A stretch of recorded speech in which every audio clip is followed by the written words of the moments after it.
Hey y'all, hi. So today, beauty guru business, I'm here to give you a comprehensive review of REFY's new product, which is a concealer. It's marketed as a concealer. I didn't plan necessarily to do this. I got it to test and it has intrigued me so much. And I found I have so much to say about it. And so many of you have specifically asked me to review it. I decided to compile all of my thoughts into a bullet pointed list, sit down and just give you the rundown and then kind of give you an assessment at the end. I've been testing this, wearing it for well over a week. I have 2 different colors. I have a lot to say. Let's do it. And if you're new to my channel, then welcome. I'm Hannah. I make videos about aesthetics and consumerism, a pretty wide-ranging variety of types of videos, but sometimes I just review makeup. And this isn't my usual background. I just moved. I haven't had time to set it up yet, so subscribe, stick around, and someday it'll be more glamorous than this. Let's go ahead and get into the meat of the video.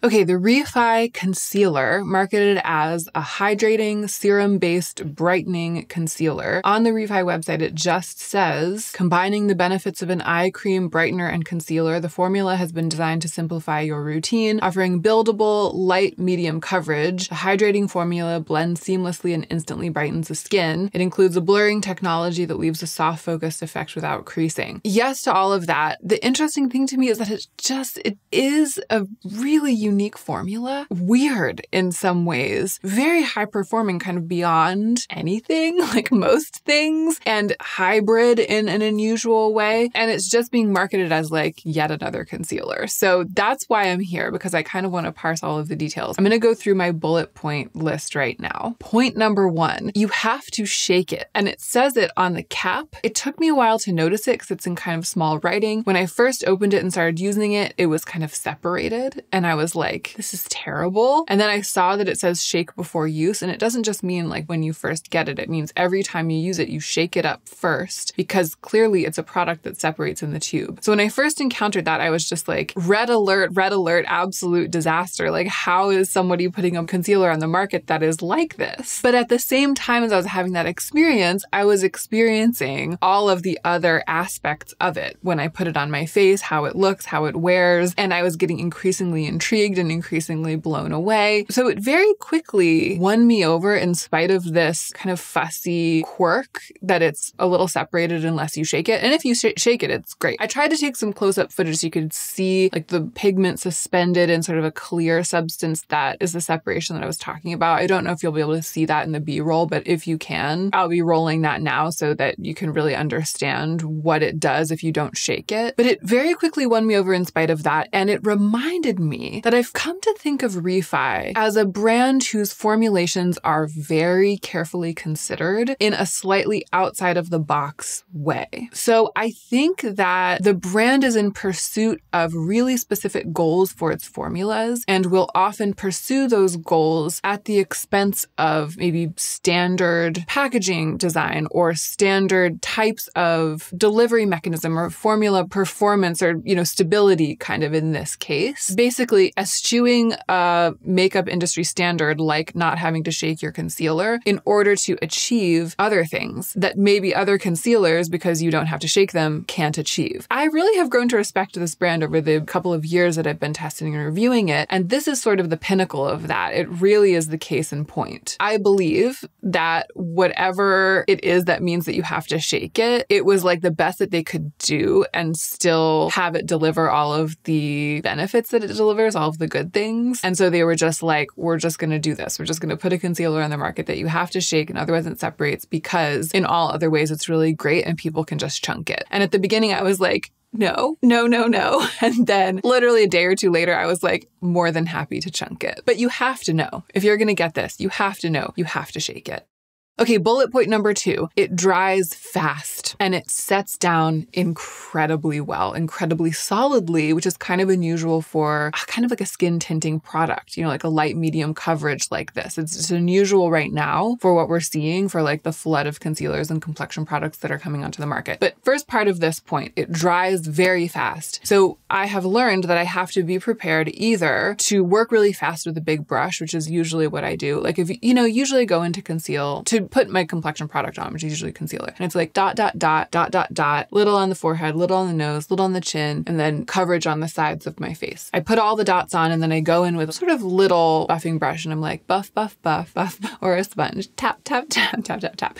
Not so with this. I either put the dots all over my face as described and then immediately go in with kind of a big brush and work quickly before it starts to set a little bit, or I go one part of my face at a time, which is kind of what I've actually been doing. I'll do the under eye area on both sides with a little brush first, and then I'll add a little bit to maybe forehead, nose, and chin and do that. And then I'll go in on the sides of my face last and then buff that out. So it adds a couple of more steps, but the benefit of that is that that drying power is connected to its staying power. And you know, I love the Rose Ink Concealer. Sadly, I think, well, I don't know if it's being discontinued, but I know that there are a lot of changes going on at Rose Ink. I fear that the formula will likely change, so I'm kind of moving on from it. That's been my favorite concealer for a couple of years. I'm kind of looking for something else to be my standard. This might be it actually, at least for the time being, this REFY concealer. I love the Rose Ink Concealer, but it's not as sturdy as all get out. You know what I mean? It's so pigmented that it doesn't get disrupted over the course of the day, but it will transfer a little bit. It is a little bit emollient. It's not one of those that dries down like a liquid eyeshadow or like the Charlotte Tilbury Spotlight wand. It feels like a chemical change, like a change in the molecular composition of the product from something liquid to something solid, like to something dry. This is how that behaves, and it happens really quickly, which is, you know, you have to work fast, but then once it happens, it's on. It's on like a second skin for the day. And I really appreciate that. I appreciate that, and I find that these days with so many kind of in-between makeup and skincare products on the market, it's actually hard to find. I cannot overstate how much I appreciate that quality. Bullet point number 3, the finish. This to me, in spite of the weirdness of having to shake it and the fact that it dries so fast and sticks like a second skin onto your face all day, which are two notable qualities, this to me is the most notable quality, the finish of this product when it's on the skin. The skin looks wet. It looks like a version of wet, not necessarily soaking drenched wet from any angle and any distance, but if you really look at it, and you're like, what has this made my skin look like? It's a little bit hard to describe. It's like that indescribably beautiful glossy shine, like you're standing in the bright sunlight, or like some photography can capture the light bouncing off of skin in harsh, bright, direct sunlight. It looks like there's some kind of cool girl filter on it, like one of those harsh California sun filters, kind of. I mean, it looks like it has primed the skin to look correct in that setting or in that kind of photography. I know that this is kind of weird high praise, but this is how I've come to feel about the finish. It's the only way that I can describe it. I have actually found myself not wanting to put highlighter atop my cheeks when I have this concealer on, because even though maybe the highlighter would be shinier or would add shine, I feel like it's going to change the nature of the shine to something a little bit more pedestrian. Whereas the nature of the shine on the skin of this concealer to me is so unusual and exquisite. I have like eschewed highlighter. I feel like it's a bridge too far to say eschewed twice in the same video, but here we are. I've been skipping highlight because I feel it's not as though it's a highlighting product. I mean, it's not as luminous as something like Auric Glow Lust, Charlotte Tilbury, blah, blah, blah, blah, blah. It's just the glisten, the healthy glisten of the entire face. I feel like I detract from it or do a disservice to it when I add highlighter on top. And this might still be part of the honeymoon phase with this relatively new product. Even though I've tried it a lot and I've really put it through the ringer, it still has that flush of newness to it. And you know, I'll go back to loving highlight one of these days. I'm just trying from every angle to explain to you how the finish looks. Obviously, I took close-up B-roll footage of myself applying it, but there's only so much that you can see on camera, and with these beauty lights on, I hope that you'll be able to get a sense of the finish, but I do feel like my words can actually tell you more. The thing is, it has this glisten, but it also has a blurring effect. There's also a blurring quality. It both blurs and illuminates. So it lights up the skin in this filtered way again, and it doesn't highlight pores and highlight fine lines because there's this kind of hybrid blurring and illuminating going on. And I think the blurring is probably contributing to that luminosity maybe in some alchemical way. It does seem to me like there are reflective particles in it. That's how glistening my skin looks, but there aren't, I don't think. I mean, I've looked very closely. It's not like that. It's just the finish. It is highly unusual. It is very unique, and I absolutely love it. And combined with that sort of second skin quality, it makes me feel like I've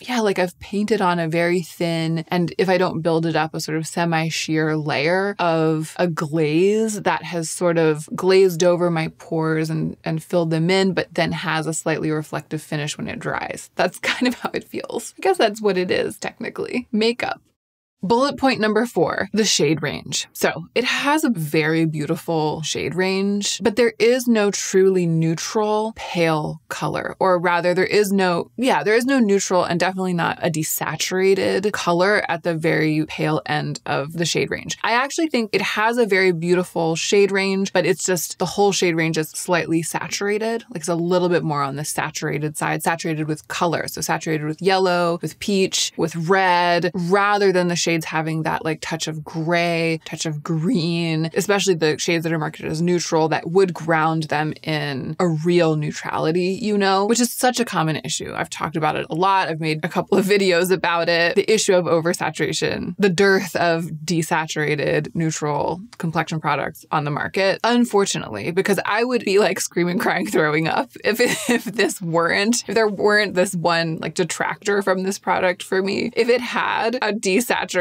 pale neutral, like an actual match for my pale neutral olive skin, it would be too much. I would be like, and scene, and I'm retiring like from YouTube. It would be over, So it's like there had to be something, and this is the thing. And it is a pretty significant drawback for me because it means that I have to kind of tinker with it, fuss with it, mix two colors together, mix with green color corrector, etc., etc. It does go very pale, very, very pale. The palest shade is, I think, maybe the only thing I can remember. A couple of products over the years that I've tried. ColourPop, their concealer does go this pale, has like that very, very pale bright yellow, which is what the shade 01 in the REFY concealer is. The Sephora collection had that really, really pale, like whitish pink foundation back in the day. I don't know if they still make that, but that's a really, really too pale for me color. This is kind of like that. The lightest shade is kind of like that. The fact that it sheers out makes it more workable for me. I mean, I can put it on, sheer it out, especially in the planes of my face where I'm trying to highlight, and it works without necessarily mixing, but that lightest shade works way better if I mix it with the darker shade of the concealer or if I mix it with a green color corrector. So for me, shade 1 is too light and too yellow, like too saturated with yellow, and shade 3, which is the next one that I thought might work because I think shade 2 is light warm, so I knew it would have yellow as well, and shade 3 is marketed as light neutral, and it just looked a little bit less saturated. And it's a little less saturated with color than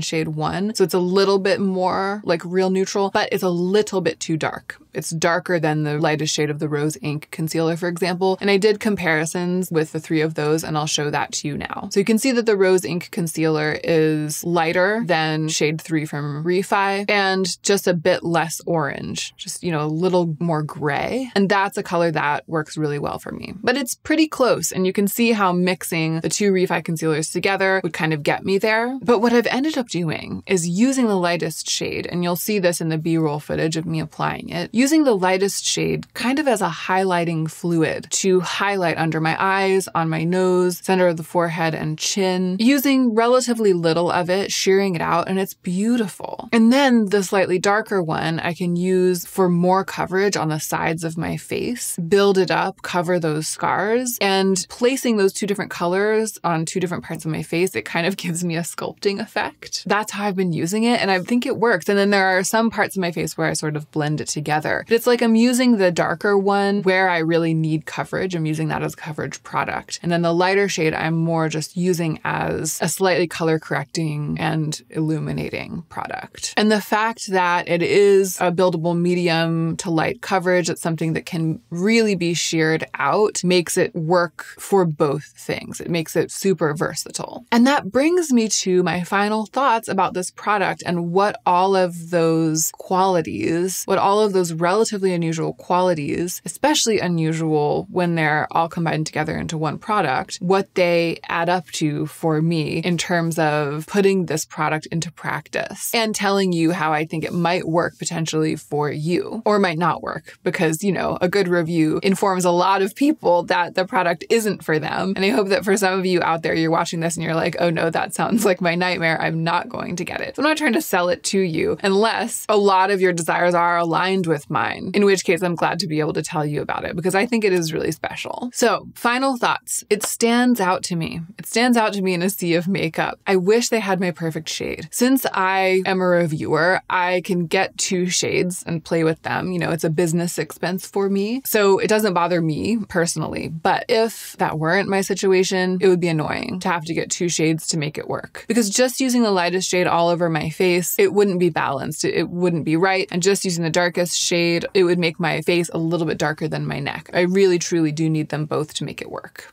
If they had the perfect shade match for me, it would not only be my perfect concealer, but my perfect skin makeup. And that is my main final thought, my main thesis of this review. It's really special makeup, and I wonder if REFY has done a disservice by simply just putting it into the concealer box, because again, the world is awash in concealers and they all kind of blend together in some ways. Maybe though, people feel comfortable with concealer and are more willing to just take a chance on buying a concealer because everyone's like, oh, I know what concealer is. Maybe that's what market research shows, and that's why they just put this in this kind of packaging, called it a concealer and called it a day. Maybe they do know what they're doing. To me, it's so unusual. The finish, the formula, the application, etc. I think it could have been marketed as some kind of magical hybrid product. Although I've talked about this before, that I think that brands kind of almost always a brand is making a misstep when it markets something as a magical hybrid product, when it's trying to be like, it's a lipstick and a lip gloss and a lip balm all in one, or like it's a concealer and a foundation and a highlighter or whatever all in one. Usually when I see that, I'm like, oh, people aren't going to buy it because it's like you try to do too many things all at once and you fail at all of them. But occasionally a product will come along that somehow manages to sell itself to consumers as a magical, does it all rainbow unicorn product, like Jones Road Miracle Balm, for example, which I have a full review of. So, you know, I'll put it in the cards. Definitely click through if you're curious about that product. It's marketing, but it's also the product itself is high performing, you know, and it kind of earns its name, Miracle Balm. And then people flock to it. And I think that Miracle Balm somehow did it. Most products that try to do that try to market themselves as hybrid unicorns that do it all, don't succeed. And so I could see why they would have been afraid to do this. I feel like in my actual makeup routine and in my heart, it is going to occupy that role. Already after just 1 week, I've come to think of it as like illuminating coverage drops of some kind, semi-sheer, second skin, glistening skin tint, skin glaze, kind of, but with a little more pigment than you would think of a skin glaze having, because it's more of a base product than that, more complexion product, like a pigmented skin glaze that dries right down. I don't know, maybe this is the problem, right? It's hard to come up with. I should have planned it in advance. If I had an hour, I could come up with like a really good marketing pitch for this, but maybe you get what I'm trying to say. Kind of reminds me, remember the Hourglass illuminating skin veil? Do you remember that product? I loved the idea of that, you know. This is like a much more successful, much better formulated, better considered version of that type of thing with a little bit more pigment and a much better shade range. But I remember that Hourglass illuminating skin veil, which was sold in a concealer type packaging. I remember it really capturing my imagination. Like there was something about the fluid. The word fluid would have to be in it. There was something about it as a fluid that really made me want to use it and love it, even though they didn't have a shade that worked for me. I still went through an entire one. You know, I'm always talking about how tinted skincare doesn't work for me. Skin tints, all of these creamy skin tints on the market don't work for me because they're not sturdy enough. But I love the fantasy of the way one's skin will look with that product on. This to me is kind of the answer to that, because it has those qualities in terms of how it makes the skin look, but it is real makeup, real serious heavy duty makeup. It dries down, it stays, it's sturdy, it doesn't transfer, it's built buildable too if you want a little more coverage out of it. It is like that unicorn. But because it has such specific qualities, it's not for everyone. And I hope that this has helped you decide. There's one more thing I wanted to say, which is that the picture of one of the models wearing the lightest shade, there's this beautiful model on the REFY website who has very fair skin and has some acne. And it shows the product applied all over her face in a single thin layer. And you can see really clearly how light the coverage is if you don't build it up. I just think that that's such a good visual to give you a sense of what the formula does when it's applied the most lightly, when you don't tinker with it, that I wanted to like put it up here and include it in the review, because after I had been tinkering with it for a while myself, then when I went to the site and I was looking at the imagery and I saw that image, I was like, oh, they did such a good job of showing what it does and such a good job of not trying to make it look like it will suddenly turn your skin from blemished skin into unblemished skin, you know? But I love the way that she looks. It's like you can see that the acne is there, because you can, if you have acne, and I speak as someone who has had acne for most of her life, there's no makeup you can put on to make it look like there's not acne there, because it adds texture to your face, you know? So you can see that she has it, but it's just her face looks so beautiful, her skin looks so beautiful, and the impact of the redness has been toned down a little bit. I should have put this picture and this commentary earlier in the video when I was talking about the quality, but I forgot. So now I'm putting it here at the end. But actually, maybe it is apropos of my discussion of this product as being like the perfect skin tint if you use it that way, because that image, that marketing image, is truly the image of someone wearing a thin layer of a skin tint. But I'm here to tell you, as someone who has never gotten along with a skin tint, that this has the qualities that most skin tints lack. That lack being the reason why I don't get along with skin tint. So I'm really excited. I'm over the moon. And that is why I decided to sit down before the camera today, list my bullet points, and just kind of try to give you a general sense. I hope you've enjoyed watching this video, even if you have no interest in the REFY concealer, even if you have no interest in makeup at all. We'll be back with some different content soon. Thank you again, all of you, for bearing with me as we get set up in the new house. It's probably going to be like this for a little while, but after that, it'll be spectacular. Don't forget to subscribe if you would like to do that and you have not yet done it. And don't forget to take extra good care of yourself so that you can be the most effective version of yourself as you do your work in the world.